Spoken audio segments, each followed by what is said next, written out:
तर राहुल, सध्या काय परिस्थिती आहे मराठवाड्यातल्या पावसाची? पाऊस थांबलाय, मात्र पूर परिस्थिती कायम असल्याचं दिसतंय. काल साधारणपणे संध्याकाळी 6च्या नंतर पावसाचा जो जोर आहे तो कमी व्हायला सुरुवात झालेली होती. त्यामुळं बऱ्याच भागातली पूर परिस्थिती ही आता तरी नियंत्रणात आहे. परंतु काही भागामध्ये पुन्हा मध्यरात्रीच्या सुमाराला पाऊस झाल्याच्या बातम्या येत आहेत आणि पूर परिस्थिती नियंत्रणात असली तरी सुद्धा या म्हणजे 6 जिल्ह्यातल्या, आता बुलढाण्यापासून सुरुवात केली तर बुलढाण्यातला जो खडकपूर्णा प्रकल्प आहे तो 100% भरल्यानंतर पूर्णा नदीमध्ये पाणी सोडलं जाणार आहे. त्यामुळं बुलढाणा जिल्ह्यातून येणाऱ्या पाण्यामुळे हिंगोली आणि परभणी या जिल्ह्यातल्या पूर्णा नदीपात्रातल्या गावांना सतर्कतेचा इशारा देण्यात आलाय. गोदावरी नदीकाठावरती परभणी जिल्ह्यात असलेले जे 6 उच्च पातळीचे बॅरेजेस आहेत ते सगळे ओव्हरफ्लो झाले. त्यामुळे गोदाकाठी पण इशारा आहे. परभणी जिल्ह्यामध्येच निम्न दुधना प्रकल्प जो आहे तो पूर्णपणे भरून गेला. त्यामुळे 350 क्युसेक्स प्रति सेकंद या वेगाने पाण्याचा विसर्ग सुरू आहे. त्यामुळे दुधना नदीमध्ये सुद्धा मोठ्या प्रमाणात पूर परिस्थिती आहे.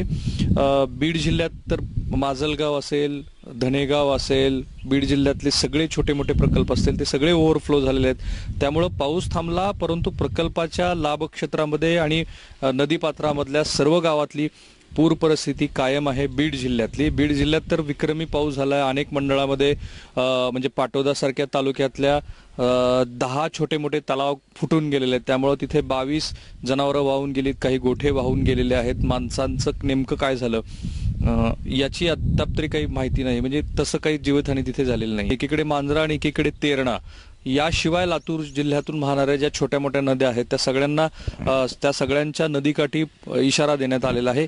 याच जिल्ह्यामध्ये काल एनडीआरएफच्या टीमनी 18 जणांना रेस्क्यू केलं. त्यातल्या त्यात उजेडमधला जे 2 तरुण 24 तासापासून अडकलेले होते त्यांना काल रात्री 9च्या सुमाराला बाहेर काढण्यात यश आलेलं आहे. या जिल्ह्यातली जीवितहानी आणि पिकाची हानी खूप मोठ्या प्रमाणात आहे. इथेच जवळपास 25हून अधिक जनावरं काल दिवसभरामध्ये मेलीत. उस्मानाबादमध्ये आबाद आहे. उस्मानाबादमध्ये तेरणा प्रकल्प जो काल म्हणजे माकणीचा जो तेरणा प्रकल्प आहे काल 68% भरला होता. तो 100% भरेल आणि तिथून मग पुन्हा पाण्याचा विसर्ग सुरू होईल असं सांगण्यात आले काल रात्री. ह्या सगळ्या पार्श्वभूमीवरती जे काल रस्ते बंद होते, लातूर तुळजापूर आणि राष्ट्रीय महामार्ग धुळे सोलापूर, हे सुदैवानं पुन्हा पूर परिस्थिती नियंत्रणात आल्यामुळं सुरू झालेले आहेत. देगलूर नांदेड हा सुद्धा रस्ता सुरू झालाय. काही काळासाठी एडशी बार्शी हा रस्ता बंद होता, उस्मानाबाद बार्शी हा रस्ता बंद होता, तो पुन्हा सुरू झालेला आहे.